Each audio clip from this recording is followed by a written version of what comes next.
PM Modi के विमान को उतरने से रोका, भड़की बीजेपी। प्रधानमंत्री को चुनाव प्रचार करने से किसने रोका? बीजेपी के सहयोगी रही पार्टी पर लग रहे हैं आरोप। चुनाव आयोग से शिकायत करने की तैयारी में बीजेपी। देश के इतिहास में पहली बार हो रहा है कि प्रधानमंत्री नरेंद्र मोदी को सभा की इजाजत नहीं दी जा रही है। पीएम मोदी सभा करना चाहते हैं, जगह तय हो गई है, मैदान बुक हो चुका है, तारीख तय हो गई है, सब कुछ तय हो गया है, लेकिन रैली नहीं हो पाएगी, ये भी तय हो गया है क्योंकि प्रधानमंत्री के विमान को उतरने की इजाजत भी प्रशासन देने को तैयार नहीं है। पीएम के विमान को ना उतरने देने की कोशिश के चलते बीजेपी को रैली कैंसिल करनी पड़ रही है। पार्टी नेता आरोप लगा रहे हैं कि जो काम बंगाल के सीएम ममता बनर्जी नहीं कर पाई, डीएमके चीफ एमके स्टालिन नहीं कर पाए, तेलंगाना के सीएम के चंद्रशेखर राव नहीं कर पाए, वो उत्तर पूर्व के छोटे से राज्य मेघालय की नेशनल पीपुल्स पार्टी ने कर दिया है। बीजेपी आरोप लगा रही है कि एनपीपी के दबाव में अधिकारी काम कर रहे हैं। कुछ दिनों पहले तक बीजेपी का एनपीपी के साथ गठबंधन था। कोनराड संगमा की सरकार में बीजेपी शामिल थी।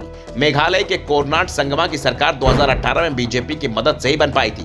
5 साल तक संगमा ने बीजेपी के साथ सरकार चलाई, लेकिन विधानसभा चुनाव से ठीक पहले गठबंधन तोड़ दिया। इस गठबंधन को तोड़ने के पीछे संगमा की मजबूरी बताई गई थी। मेघालय में सिर्फ 12% हिंदू वोटर हैं और संगमा को बीजेपी के साथ गठबंधन में ईसाई वोट खोने का डर लग रहा था, जिनकी आबादी मेघालय में करीब 87% है। लेकिन चुनाव में दोनों ही दलों के बीच दूरियां बहुत ज्यादा बढ़ गई और अब बीजेपी आरोप लगा रही है कि एनपीपी प्रधानमंत्री को प्रचार करने से रोकने की कोशिश कर रही है। मेघालय विधानसभा चुनाव के लिए 27 फरवरी को वोटिंग होनी है।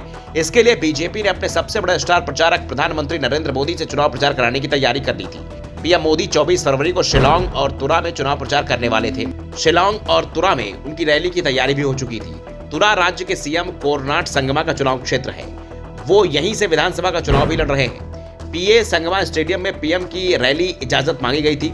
पीए संगमा के बेटे कोनराड संगमा ही इस समय राज्य के सीएम हैं, लेकिन उनके राज्य में पीएम की रैली की इजाजत नहीं दी जा रही है।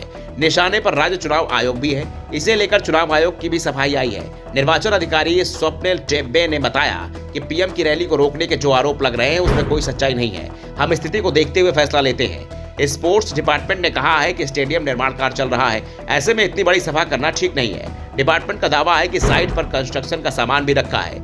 ये सुरक्षा संबंधी चिंता का विषय भी हो सकता है। ऐसे में पीए संगमा स्टेडियम की जगह आलो टर्के क्रिकेट स्टेडियम में रैली करने पर विचार किया जा रहा है, लेकिन बीजेपी इसके लिए तैयार नहीं हो रही है। हालात ये है कि हम मजबूर हैं, हम रैली की इजाजत नहीं दे सकते। दूसरी ओर राज्य चुनाव आयोग की प्रतिक्रिया पर बीजेपी हैरान दिख रही है। बीजेपी के राष्ट्रीय महासचिव ऋतुराज सिन्हा ने पीएम की रैली को रोकने पर हैरानी जताई है। उन्होंने कहा कि जिस स्टेडियम को अधूरा बताया जा रहा है उसका उद्घाटन 2 महीने पहले ही सीएम संगमा ने किया था। यानी वो खुद स्वीकार कर रहे हैं कि उन्होंने एक अधूरे स्टेडियम का उद्घाटन कर दिया। क्या कोनराड और मुकुल संगमा बीजेपी से डर रहे हैं? वे मेघालय में बीजेपी की लहर को रोकने की कोशिश कर रहे हैं। आप कोशिश कर सकते हैं और पीएम की रैली को रोक सकते हैं, लेकिन राज्य के लोगों ने बीजेपी के समर्थन का मन बना लिया है।